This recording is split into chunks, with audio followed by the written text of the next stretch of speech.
Olá pessoal, meu nome é Inácio Ventura, médico ortopedista, especialista em quadril e joelho, e hoje eu vou discutir um assunto muito interessante, diria até fundamental, essencial: medo de passar por uma cirurgia ortopédica. Você já sentiu isso? Fica comigo até o final, assista esse vídeo que eu vou te mostrar que talvez não tenha tanta razão para isso. Melhor ainda, eu vou organizar para você isso de uma maneira que fique bem tranquilo de entender para facilitar o teu raciocínio. Eu vou colocar em números, probabilidades, as chances das coisas acontecerem e darem certo e as chances das coisas darem errado.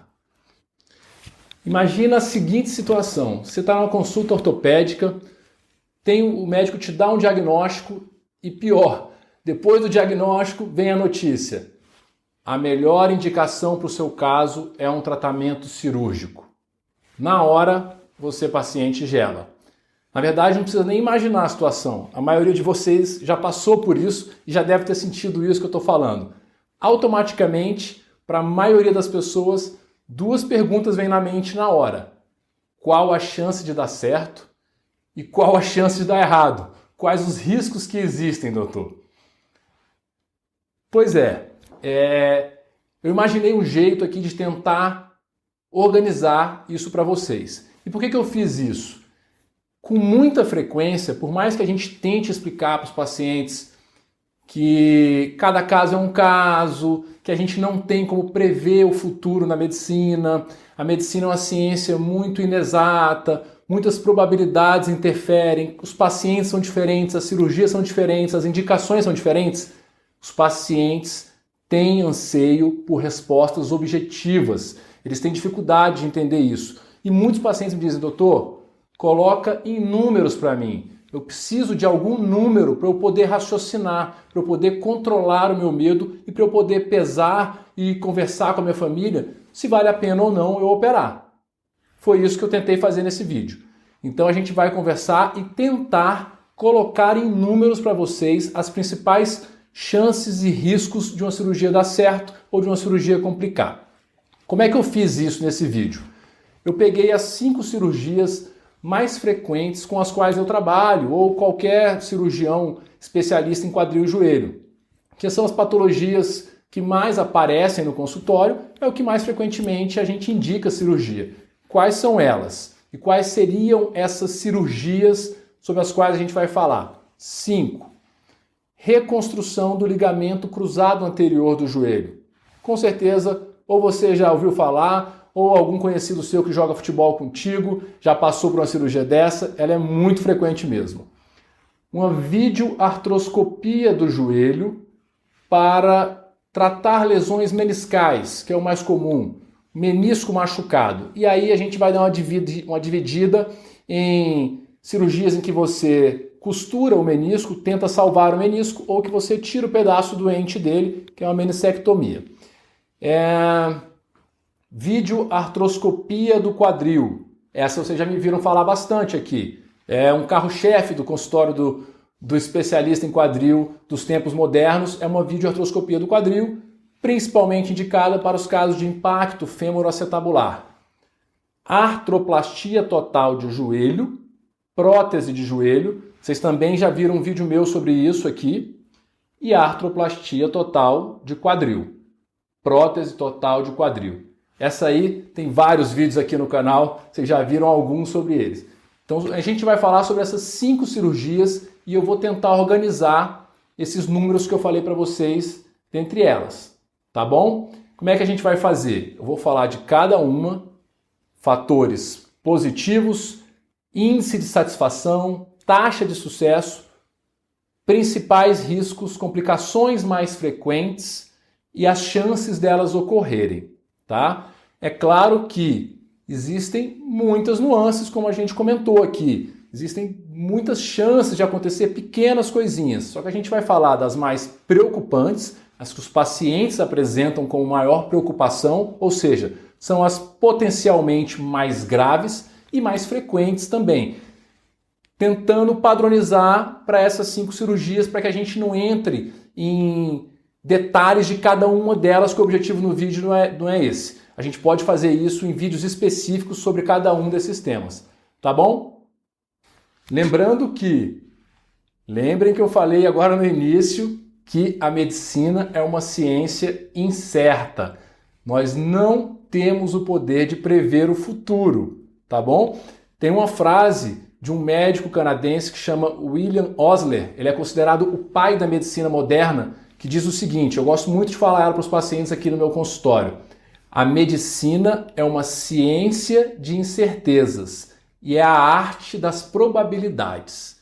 Ou seja, a gente não tem como garantir resultados, porém a gente tem que trabalhar com probabilidades, números que foram relatados pela literatura, ou seja, a gente vai falar de médias e números, médias, probabilidades observadas na nossa experiência pessoal, que normalmente bate com o que a literatura mostra. Mas cuidado, não esqueça, cada caso é um caso, cada caso tem que ser discutido individualmente com o seu cirurgião, tá bom? Vamos lá? Cirurgia número 1. Reconstrução do ligamento cruzado anterior do joelho. Vamos começar então falando da parte boa, taxa de sucesso. E aqui a gente vai considerar muito sucesso como satisfação relatada pelos pacientes e, em alguns casos, índice de retorno à atividade, que nesses casos a gente considera a atividade esportiva, tá ok? Pode acompanhar comigo aqui do lado que eu vou colocar item a item aqui para ficar mais fácil de vocês acompanharem. A cirurgia de reconstrução do ligamento cruzado anterior leva a cerca de 87% dos pacientes retornam à sua atividade esportiva, sendo que desses que retornam, 89% retornam no mesmo nível pré-lesão. Conseguem jogar ou treinar ou competir no mesmo nível de quando eles tinham antes de machucar. Isso é uma taxa muito alta. Outro índice muito bom. 85% dos pacientes se dizem muito satisfeitos com o resultado da reconstrução do ligamento cruzado. Mais um. Esse é bem importante. Isso é uma taxa de avaliação de satisfação que diz muito pra gente. Simplesmente 98% dos pacientes dizem que operariam novamente a reconstrução do ligamento cruzado anterior. Ou seja, se eu passei por uma cirurgia e digo, mesmo que não muito satisfeito, que passaria por ela novamente, é porque eu tenho um grau de satisfação bem considerável. Tá ok? Agora vamos para a parte ruim. Complicações, mas vocês vão ver que não é tão ruim assim. Infecção. Qual a chance de ter uma infecção após uma reconstrução do ligamento cruzado? Varia nos trabalhos entre 0,1 até 1,7%, mas uma média seria de 0,8%. É muito baixo. Outra complicação, risco de trombose venosa profunda. O que é isso? Um coágulo pequeno obliterar, entupir algum vaso da sua perna normalmente, e isso causar um inchaço, dor, e às vezes esse trombo, esse coágulo pode migrar para outras regiões do corpo, e isso pode ser perigoso. Sorte que a taxa é muito baixa. 1,7% de chance disso acontecer numa cirurgia dessa. Muito pequeno o risco. Agora uma complicação um pouco específica dessa cirurgia. Aqui eu vou abrir uma seção e falar dela. Artrofibrose. O que é isso? É o joelho ficar rígido, ficar duro depois da cirurgia. Isso talvez seja uma das complicações mais frequentes nessa cirurgia. E tem uma série de causas que a gente tem que discutir pessoalmente com o paciente ou pode ser assunto para outro vídeo. 5%. Cerca de 5% dos pacientes podem ficar com uma certa rigidez do joelho. Resumindo, cirurgia de reconstrução do ligamento cruzado anterior do joelho, altíssima taxa de sucesso e satisfação do paciente com retorno a um nível esportivo muito elevado e baixíssimos riscos envolvidos, pouquíssimas complicações. Vamos para a próxima? Videoartroscopia do joelho para tratar lesões dos meniscos. Vamos lá? Primeiro a parte boa, sempre, e falando mais especificamente da menissectomia parcial, retirar um pedacinho do menisco que está doente. Taxa de satisfação. Satisfação geral, 87%. Como que é essa divisão? Se a gente for estratificar isso, 85% ficam satisfeitos em relação ao nível de dor. Melhora muito a dor depois da cirurgia. 88% satisfeitos em relação ao inchaço do joelho. Aquele inchaço que fica tendo quando você tem lesão do menisco desaparece, para de ocorrer. E 90% ficam satisfeitos em relação à função do joelho. Mesmo que tenha um pouco de desconforto ainda, ele retorna ao nível funcional muito alto. Desses pacientes submetidos a essa cirurgia, acima de 80% retornam à atividade esportiva no mesmo nível prévio à lesão. Isso num prazo de 3 a 6 meses, mas é um índice muito alto. Indo para o outro extremo da cirurgia de menisco, que é suturar o menisco, dar pontos no menisco para que a gente tente salvar esse menisco, também com taxa de sucesso altíssima. 86% dos pacientes demonstraram sucesso clínico. Isso em relação a todos aqueles fatores: dor, função e inchaço, tá bom? Quando essa reconstrução, essa sutura do menisco, esse reparo do menisco é feito na mesma cirurgia da reconstrução do ligamento cruzado anterior, que foi a primeira que eu falei, isso eleva muito a taxa de sucesso dessa cirurgia, por uma série de fatores que a gente pode discutir mais para frente. Mas quando essas cirurgias são feitas conjuntamente, o índice de sucesso e de satisfação pode chegar a 96%. Obviamente, após uma reabilitação adequada e o retorno gradual à atividade esportiva. Agora vamos falar da parte ruim, das complicações. De maneira geral, aí complicação com a videoartroscopia do joelho, seja para tirar o pedaço do menisco, seja para costurar o menisco.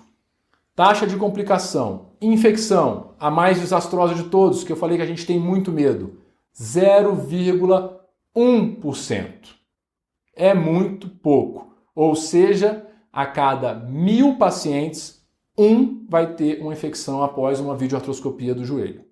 Trombose venosa profunda. Eu comentei antes, aquele coágulo que pode entupir os vasos.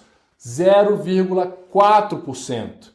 A cada 1.000 pacientes, 4 vão ter uma trombose. Cirurgia extremamente segura. Então, concluindo nosso segundo procedimento, videoartroscopia do joelho para tratar lesões de menisco, cirurgia com altíssima taxa de sucesso, satisfação e retorno à atividade esportiva e baixíssimo índice de complicações. Terceiro procedimento, videoartroscopia do quadril. Vocês já me viram falar bastante aqui. Vamos começar com a parte boa. Índice de satisfação varia entre os trabalhos, porém tem trabalhos relatando de 90% a 100% de satisfação dos pacientes com esse procedimento. Levando em conta o quê? Qual fator? Muitos desses trabalhos levam aquele quesito que eu falei anteriormente. Quantos pacientes operariam novamente, passariam por essa cirurgia novamente se fosse necessário? E esse índice chega nisso aqui, de 90% a 100%, variando do trabalho. Taxa de retorno ao esporte, superior a 90%. Tá? Claro que é uma média, mas mais do que 90% dos pacientes que passam por uma artroscopia de quadril voltam para a sua atividade esportiva. Sendo que voltar à atividade esportiva no mesmo nível pré-lesão, em nível alto, competitivo, de 70% a 90% também conseguem retomar a sua atividade nesse nível elevado. É importante ressaltar que muitas dessas dessas análises, desses trabalhos que envolvem medicina esportiva são feitos com atletas de elite, atletas de ligas profissionais no mundo inteiro. Então, um dos trabalhos considerados nessa análise é um trabalho feito com jogadores da Liga Australiana de Futebol. E 92% desses pacientes voltaram ao nível pré-lesão profissional, jogar na liga profissionalmente, tá? Esses trabalhos, esses resultados são muito consistentes quando a gente está falando de atletas de elite, que a gente sabe que jogam num nível muito alto e estão muito sujeitos a lesões. Agora, vamos para a parte ruim da artroscopia de quadril, índice de complicações gerais. Para essa análise tem uma revisão que a gente chama revisão sistemática. O que é isso? É um trabalho que analisa muitos outros trabalhos e junta todos aqueles dados. Que analisou o resultado de mais de quase 6.300 artroscopias de quadril para ver o índice de complicações. E que resultados ele chegou? Olha aqui. Uma taxa global de complicações, vamos dizer assim, de 1,4% a 4,1%. E aí ele divide no trabalho, mais ou menos, complicações maiores, mais preocupantes, ou complicações menores. Em complicações menores, isso ficou em torno desses mesmos 4%, 4,1%. E aí entram várias coisas assim, muito passageiras. Um hematoma um pouco maior, uma ferida operatória que ficou saindo secreção por mais de um dia. Então coisas bem leves, um inchaço na perna, que a maioria das vezes se resolvem. As complicações maiores, as que nos preocupam e normalmente as que o paciente tem medo, o índice ficou em 0,41%. Muito baixo. Ou seja, em cada 1.000 pacientes, 4 mais ou menos vão ter alguma complicação maior, uma complicação preocupante com a videoartroscopia de quadril. Um detalhe importante, esse trabalho grande, ele analisou casos operados de videoartroscopia do quadril de 1999 até 2013.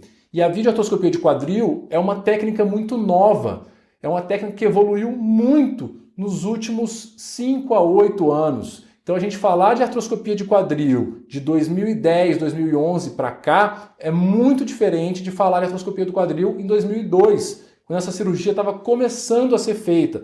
Ou seja, no início de toda a técnica, é natural que tenha um número maior de complicações.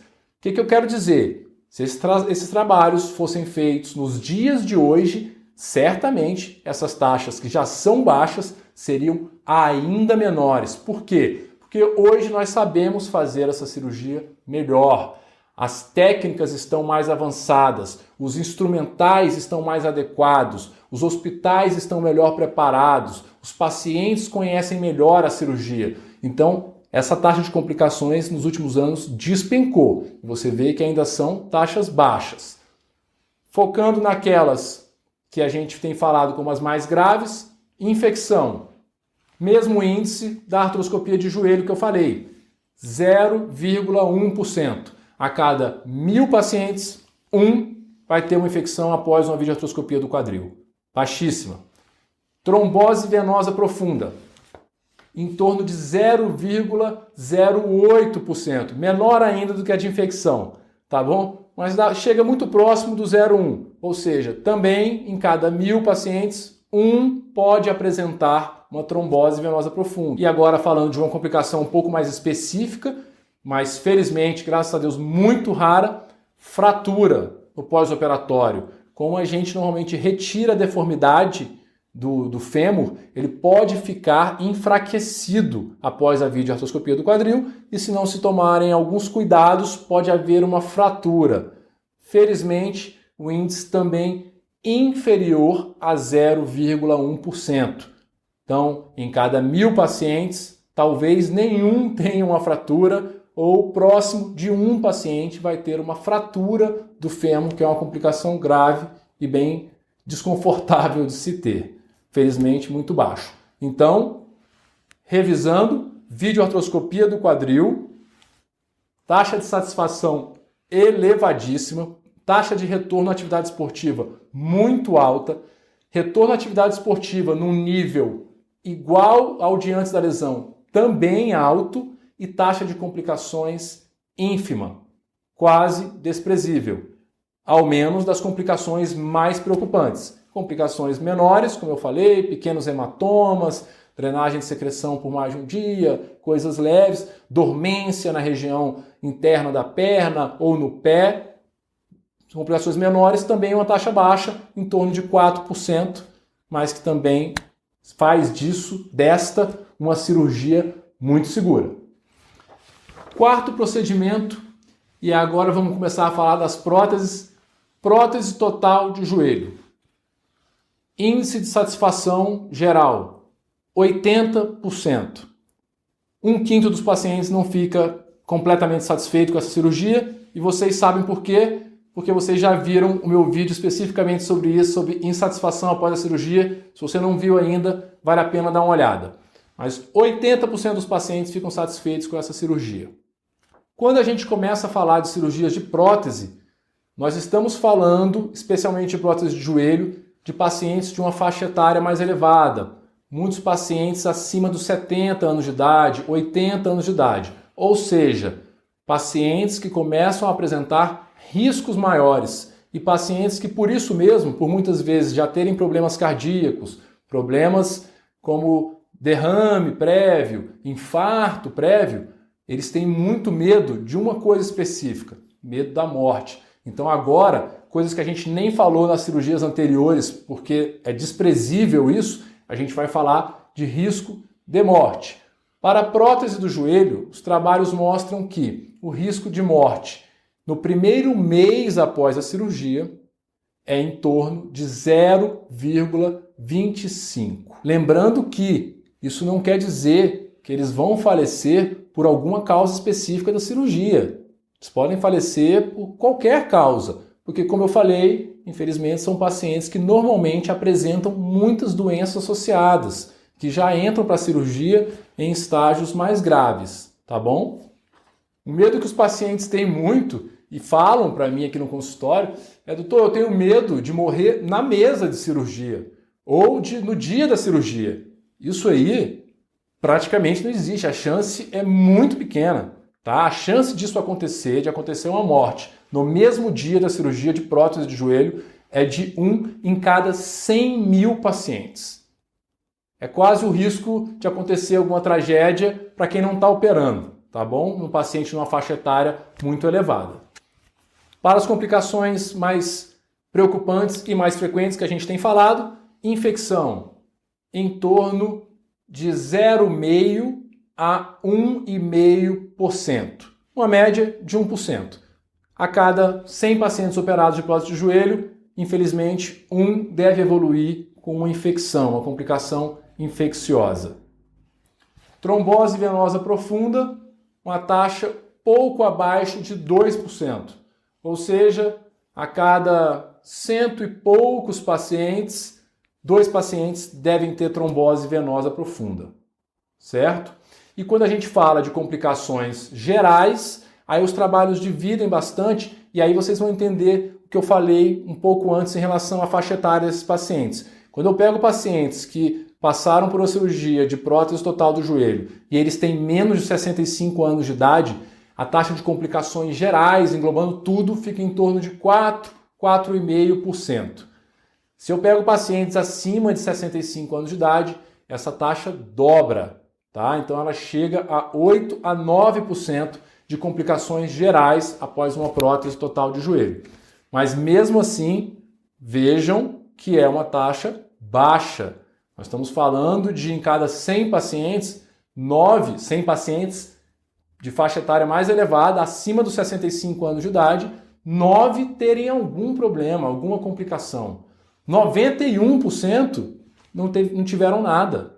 Isso é muito bom. É uma cirurgia também segura, que bem indicada tem resultados muito satisfatórios.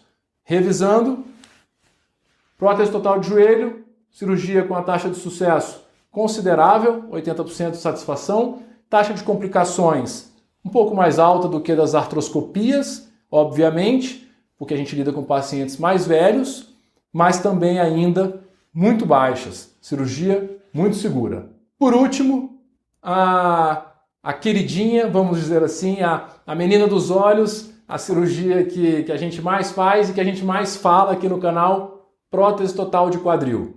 Essa vocês já cansaram de me ver falando bem dela aqui, falando que ela já foi eleita a cirurgia do século, falando que ela já foi considerada a cirurgia de melhor risco-benefício de toda a medicina, e é por conta desses números aqui. Cirurgia que pode alcançar 95% de satisfação relatada pelos pacientes. Isso é magnífico. Passando para a parte negativa, mas que também vocês vão ver que é muito pequena, índice de complicações. Complicações gerais com a prótese de quadril em torno de 3%. Na verdade, alguns trabalhos mostram até menos do que isso. A cada 100 pacientes operados, 97 não vão ter qualquer complicação com essa cirurgia. Talvez 3 em cada 100 vão ter alguma complicação, o que inclui complicações não preocupantes, não graves, de resolução fácil e rápida. E falando das mais frequentes e mais temidas, infecção 0,5%, 0,5%. Ou seja, a cada 200 pacientes, um vai apresentar uma infecção de uma prótese de quadril. E trombose venosa profunda, uma taxa que vocês já me viram também no outro vídeo mostrando, em torno de 0,68%. Muito baixa essa taxa, ou seja, a cada 1.000 pacientes, 7 terão uma trombose venosa profunda clinicamente diagnosticada. Então, pessoal, meu objetivo era esse, era mostrar esses dados que eu coloquei aqui do lado, tentar colocar de maneira objetiva médias que a literatura e os maiores trabalhos mostram em relação às 5 principais cirurgias ortopédicas, as 5 cirurgias ortopédicas mais frequentemente realizadas por qualquer cirurgião de quadril e de joelho, e que eu posso falar que na minha prática também são as mais frequentemente realizadas. Tá? Então, vocês viram que todas as 5 são cirurgias com taxas de sucesso altíssimo, taxa de satisfação pessoal dos pacientes muito elevada. A extrema maioria dos pacientes dizem que, se fosse necessário, operariam novamente qualquer uma dessas 5 cirurgias. E o mais importante de tudo, que é a segurança de vocês. As 5 são cirurgias muito seguras, com taxa de complicações muito baixas. Então nós temos que tentar olhar um pouco racionalmente para esses números. Eu sei e eu entendo e converso muito isso com os meus pacientes. O medo é natural, a gente tem que sentir medo. Não existe coragem se não houver medo. O medo é um sentimento, uma emoção, e ele é incontrolável. Mas é nosso papel tentar colocar o pé no chão e tentar racionalizar esse medo. Parar e pensar, eu estou sentindo medo de quê? Há razão objetiva para eu sentir esse medo? Porque a partir do momento que você, paciente, começa a pensar assim, você começa a questionar dúvidas relevantes para o seu cirurgião. Vem cá, eu queria saber isso, doutor. Qual a chance de dar certo? Qual a chance de acontecer isso? Doutor, pensei isso na minha cabeça. Faz algum sentido? Acontece isso alguma vez? Por exemplo, muitos pacientes, quando eu pergunto e eles acabam se abrindo comigo, doutor, eu tenho medo de ficar sem andar. Vocês viram que em todas as 5 cirurgias, isso não foi nem citado como complicação. Tamanha a raridade disso. Então, a chance disso acontecer em qualquer cirurgia ortopédica dessas que eu descrevi aqui é ínfima, é desprezível a chance de alguém ficar sem andar. É muito maior a chance de você ficar sem andar, de ficar numa cadeira, muitas vezes, se você não fizer uma cirurgia bem indicada e deixar uma artrose muito grave evoluir. E aí sim, você fica numa cadeira de rodas, você fica acamado, como eu já vi muitos pacientes que por medo, um medo irracional, não quiseram ser submetidos à cirurgia e acabaram acamados ou numa cadeira, o que traz diversas outras complicações para a sua saúde. Tá bom? Então, que tenha ficado esse recado. Estão aqui os números, vocês podem rever o vídeo, parar e olhar, lembrando que isso é uma média da literatura. cada caso tem que ser avaliado junto ao seu cirurgião, isso varia muito de paciente para paciente, e que eu não quero de maneira nenhuma dizer que porque esses números são tão bons, todo mundo que tem problema tem que operar. Me entendam bem, vocês me conhecem de outros vídeos e sabem que eu não preconizo isso. Esses números são baseados em indicação ideal. O paciente tem uma lesão em que foi conversado com ele, cogitada e tentada outras possibilidades e juntos, paciente e médico, com a família participando, chegaram à conclusão que a indicação ideal é o tratamento cirúrgico. Após esse ponto, eu não entrei aqui em indicações, eu estou partindo do pressuposto que a indicação foi correta, nós temos que pensar nesses números para que nós tenhamos como racionalizar o nosso medo, botar o pé no chão e não deixar o nosso medo atrapalhar a nossa vida. Temos que voltar a ter qualidade de vida, a ser felizes. Não há razão com esses números para que a gente fique sofrendo indefinidamente. Pensar, cair a ficha é natural. Cada um depende e precisa de um tempo para tomar essa decisão. Mas essa decisão tem que ser tomada se você quiser o melhor para si mesmo. Tá bom? Espero que vocês tenham gostado.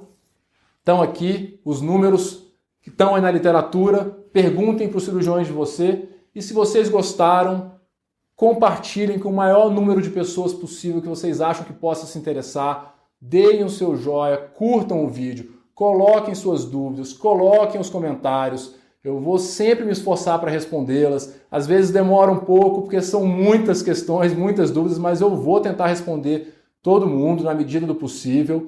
Se inscrevam no canal. Quando se inscreverem, cliquem no sininho ao lado do link da inscrição para vocês serem notificados toda vez que eu colocar um vídeo novo e me acompanhem também nas redes sociais. Entra lá no Facebook, Dr. Inácio no Instagram, Dr. Inácio acessem o meu site para pegar o conteúdo escrito, inacioventura.com.br e estudem, entendam do problema de vocês. Como vocês sabem, eu sempre falo, conhecimento é poder.